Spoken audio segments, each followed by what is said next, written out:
Greetings, Earthlings!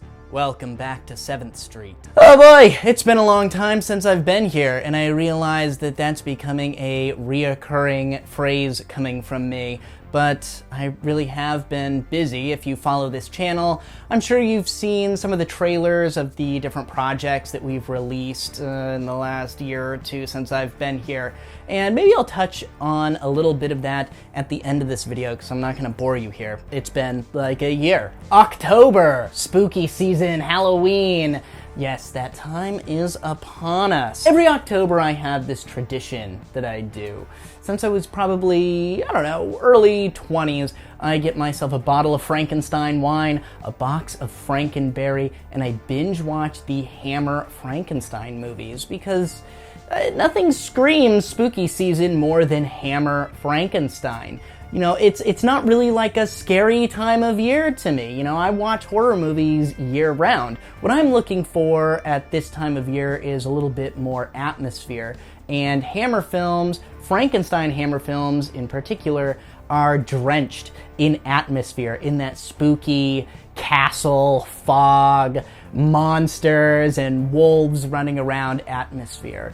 And I realized that on this channel, I've never ranked all of the Hammer Frankenstein movies. I have talked about some of them in some of my past videos, but I've never gone through and rated them from my least favorite to favorite. So I thought that maybe we would do that here.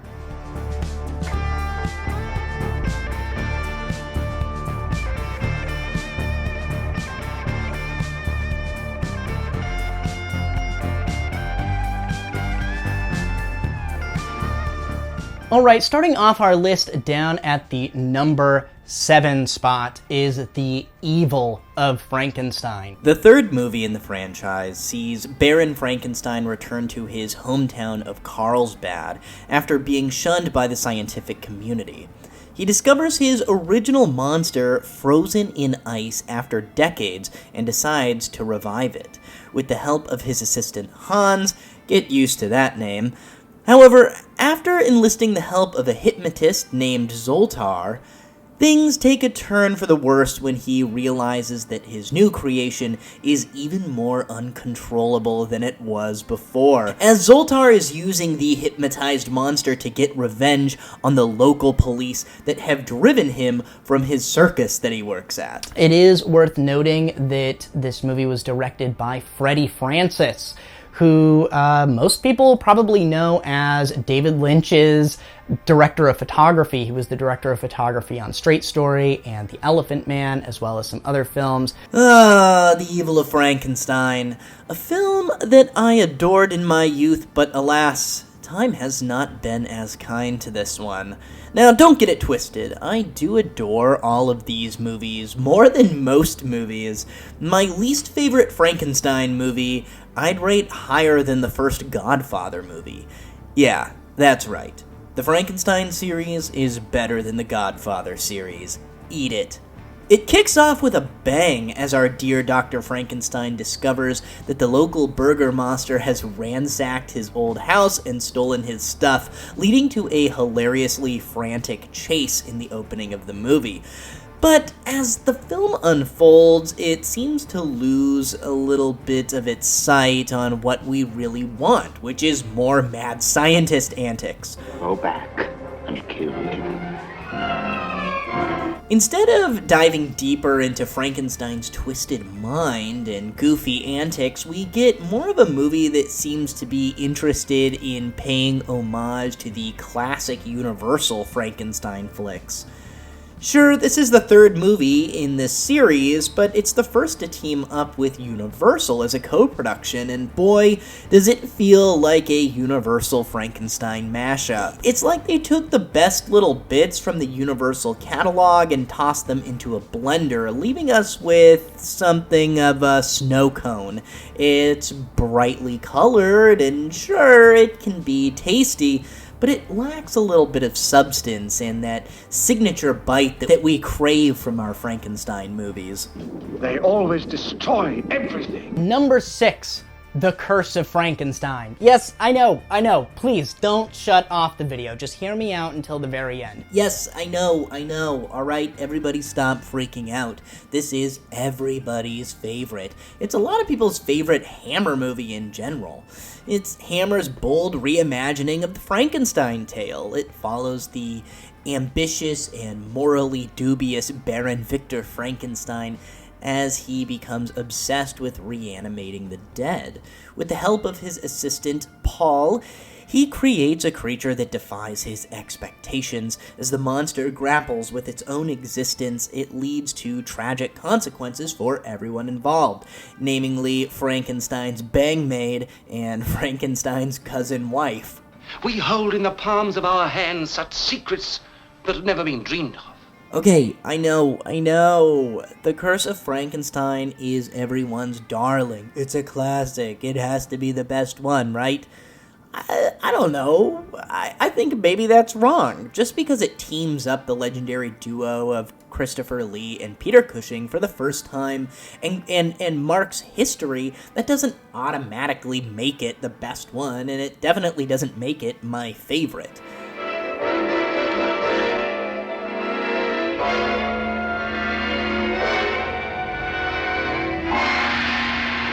Don't get me wrong, I adore this movie. I adore all of these movies, and I need to make that crystal clear. Hammer horror, in my opinion, it didn't really hit its stride until the mid to late 60s, and this is 1957, and it feels a little bit like a teenager trying to figure out what it wants to be. It's like Hammer is experiencing some awkward growing pains.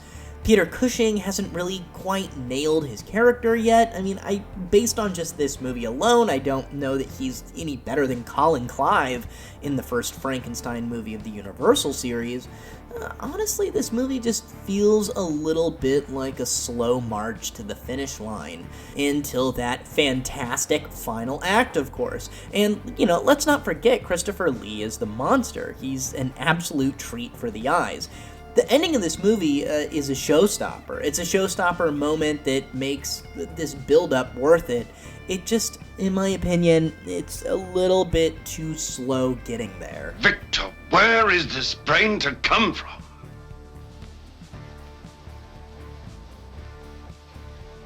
I'll get it. Number 5, The Revenge of Frankenstein. Yes, I know, the first 3 Hammer Frankenstein movies are my 3 least favorite, and I'm sure, once again, I'm losing everybody. After escaping execution, Baron Frankenstein establishes a new lab in a small town, and he's determined to continue his experiments.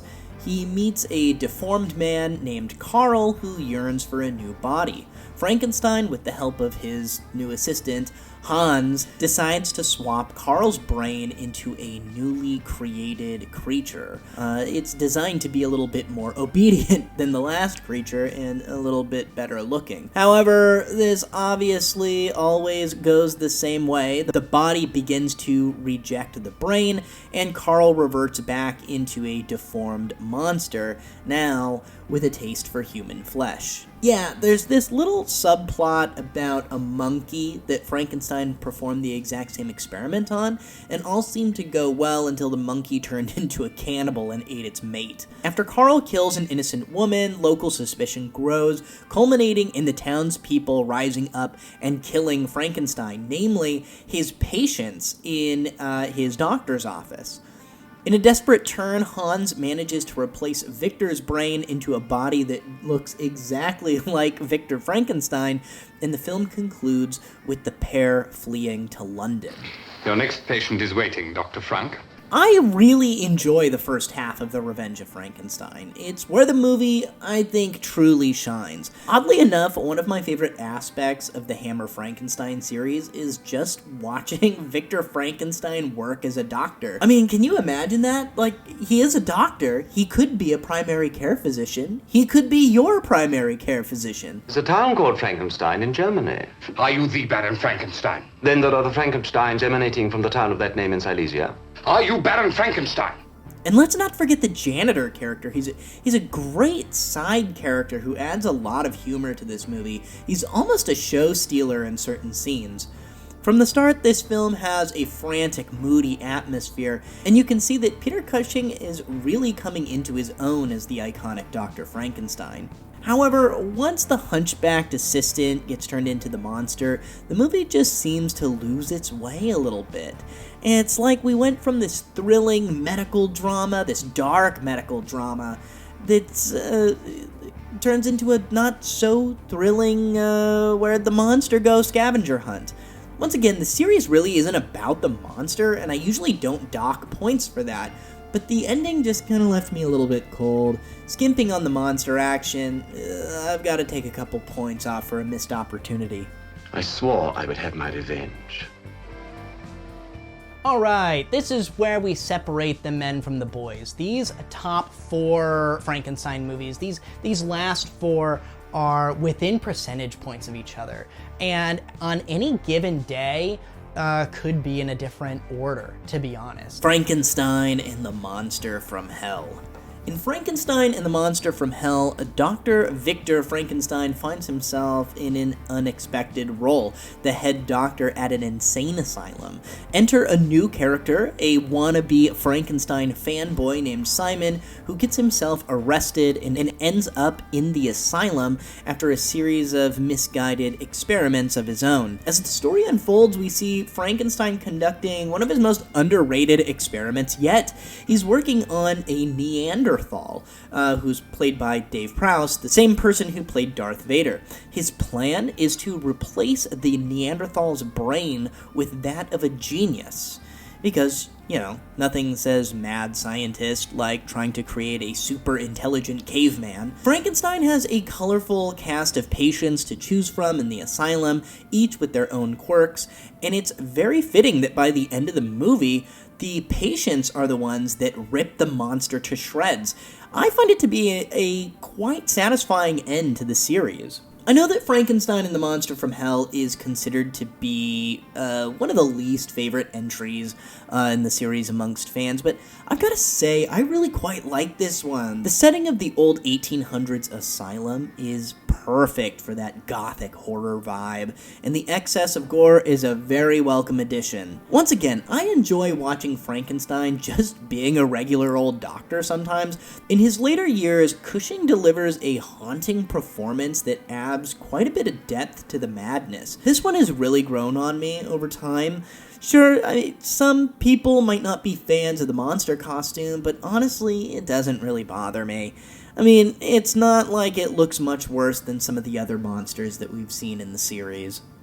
Alright, coming in at the number 3 spot is Frankenstein Created Woman. This is a lot of people's favorite or second favorite Frankenstein movie, and I can totally see why. Oh boy, buckle up. Dr. Frankenstein takes a bold leap into the realm of metaphysics in this one, moving beyond reanimating dead bodies to his new goal of transferring the soul. His latest project centers around a young woman named Christina and her love interest, Hans. They're always Hans. They're always fucking Hans, who finds himself embroiled in a tragic tale of revenge. You see, the only reason this movie isn't number 2 on my list is the lack of Frankenstein in it, but luckily the B story is really fun. Some local rich boys kill Christina's father, leading to Hans being wrongfully accused and thrown into the clutches of the law. This sets off a scene where it becomes more of a courtroom drama, where Peter Cushing delivers some of his best lines in the series, showcasing both his charm and his wit. Unfortunately, Hans is found guilty and put to death by guillotine. Tragedy strikes when Christina commits suicide by jumping off a bridge, prompting Frankenstein to use his experimental techniques to transfer Hans's soul into the poor woman's body. This creates a Jekyll and Hyde-like entity, Christina with Hans' soul, who embarks on a vengeful spree against the rich snobs who framed Hans. Kill! Kill! Kill! Kill! Frankenstein Created Woman is so amazingly off the wall and creative that it's no wonder that it's a favorite for many fans of this franchise. This film really brings something new to the table, showcasing what might be director Terence Fisher's best work. By 1967, Hammer was in full swing, and I think that this is the sweet spot where we get most of Hammer Horror's best films. Get out of my sight! The movie is action-packed, funny, and features Peter Cushing working on an experiment that isn't just the same old reanimation shtick. I mean, who needs another stitched-up monster when you can have a vengeful soul with the body of a beautiful woman? It's a wild ride that keeps you entertained, proving that even in the horror genre, creativity knows no bounds. This film is a true gem that mixes humor, action, and a fresh take on a classic tale, all while reminding us that revenge is a dish best served with a side of half-nude woman. Landlord! Wine! The best. Or the best that your establishment can offer. Alright, my second favorite Hammer Frankenstein movie is Frankenstein Must Be Destroyed. Yes, this is the second to the last of the Peter Cushing Hammer Frankenstein movies.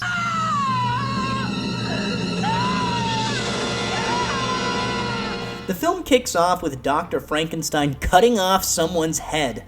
Need I say more? Shortly after, the police discover his lab, sending him once again on the run. This time, he takes refuge at a boarding house run by the lovely Anna, played by Veronica Carlson, and her fiancé, who works at a nearby insane asylum. Conveniently, one of Frankenstein's old colleagues is now a resident there, having gone insane after years of diabolical research. In true mad scientist fashion, Frankenstein blackmails the couple into assisting him with his latest experiment, breaking his insane colleague out of the asylum and curing him of his madness. After a successful cure, disaster strikes when the newly revived man has a heart attack, and in a frantic attempt to save his experiment, Frankenstein is forced to swap his insane buddy's brain into a new body. But when the man wakes up, he's not exactly thrilled about his new situation. Cue the chaos. I buried my husband days ago. Who are you to contemplate such a dreadful joke? I am your husband, Ella. The film culminates in a fiery showdown in a burning building between Frankenstein and his brain-swapped friend. It's a thrilling climax. It's probably the best climax of the series. Frankenstein Must Be Destroyed is my second favorite for really one reason. This is the meanest version of Dr. Frankenstein that we've ever seen. Sure, the horror elements might be a little bit lacking, but it hardly matters when Peter Cushing is in full god mode, delivering what is easily his best performance in the series. I didn't know that you were doctors. Doctors? We are not doctors. I beg your pardon. I thought you knew what you were talking about. The tension in this movie is palpable. Seriously, there are moments that are genuinely tense. This film offers one hell of a ride, showcasing the darker side of Frankenstein that keeps you on the edge of your seat. It's a 10 out of 10. It's my favorite Cushing Frankenstein movie. Check it out. Had man not been given to invention and experiment, then tonight, sir, you would have eaten your dinner in a cave. You would have strewn the bones about the floor, and then wiped your fingers on a coat of animal skin. In fact, your lapels do look somewhat greasy. Good night. Number one! Yes, my favorite Hammer Frankenstein is Horror of Frankenstein, the only Frankenstein movie that doesn't star Peter Cushing, and that's really the only downside to it, but I have a hard time finding a fault with this movie. In the Horror of Frankenstein, we are treated to a fresh and youthful take on the classic tale with a charmingly wicked twist. This time, the story follows a young and ambitious Dr. Frankenstein, played by the amazing Ralph Bates, as he embarks on his infamous experiments. Unlike the previous film, this version leans heavily into black comedy, showing more of its irreverent tone. The film kicks off with Frankenstein's early days back at school, where he murders his father, inheriting his castle, young bangmaids, and all of his money. But screw that, what Frankenstein really wants is to go off to university. But after getting the dean's daughter impregnated, Frankenstein is forced to return home with his assistant. He begins assembling a creature from old body parts, but in this version, he's not just reanimating the dead, he's also juggling his personal life, which includes a love interest, another sort of love interest, and some rather unsavory dealings with some of his other past high school peers. The infamous creature, played by the towering David Prowse, once again Darth Vader, isn't great looking, but it isn't that bad either. The end of the film is great, it just sort of ends on a joke, really adding to its irreverent attitude. One of the first things we're going to need is the raw material. I realize that the horror of Frankenstein is considered to be everybody's least favorite. I mean, most of you YouTubers won't even include it when you do this list, and I might be a little bit biased. I mean, I saw this gem when I was about 15. Late one night, I was watching Fear Friday on AMC, and it was on a double feature with Scars of Dracula, and let me tell you, it left one hell of an impression on me. This movie was clearly designed to appeal to a younger audience, and I gotta say, I think it succeeds. There's something just inherently charming about a young teen Frankenstein inheriting a fortune, his dad's castle, and of course getting all the girls. I mean, Veronica Carlson, come on now. And his bangmaid, I mean, what 15-year-old isn't gonna just fall in love with this movie? It's like the ultimate coming-of-age story mixed with some gothic horror. I don't know. I feel like you would just have to not have a heart to not find this appealing. Since that night, this film has nestled itself among some of my favorite horror movies in general, and I couldn't help but carry the torch for this underrated gem. Sure, it might not be everybody's cup of tea, but for me, it's a delightful romp that proves that there's more than one way to tell a Frankenstein story, and there's more than one actor who could portray Dr. Frankenstein. Well, I suggest we dismantle the apparatus. Nothing would give me greater pleasure. Then if you will start with the terminals, I'll begin over there. So there it is, guys. There's my ranking of all the Hammer Frankenstein movies. Happy Halloween, everyone. I hope you enjoyed this video. I'm going to try to do more videos for this channel, but like I said, I've been very, very busy. And I know that that's not a great excuse, but I have been busy, and I promise to be better with uploading videos to this channel. Now, if I could take a moment to ask you to please subscribe to this channel. Please hit the notification bell anytime that we upload new videos. You'll be notified. And check out some of our feature films that we've been making here at 7th Street Productions. About 4 years ago, I started working pretty much full-time as a filmmaker, making low-budget indie horror films. And, you know, I've basically taken all of my influences from stuff like Reference This Film and have worked it into creating low-budget horror films that I think people like you might want to see. You know, they're very low budget. They're made for around $30,000 to $40,000, but you can find them all on Amazon Prime. You can find them all on Tubi. And, you know, supporting, if you want to support this channel, you should definitely support 7th Street Productions and watch some of our feature films. You know, you can catch them everywhere. You know, it's important to support indie horror. A young Frankenstein, experimenting with the forbidden secret of life itself, molding his most terrifying creation.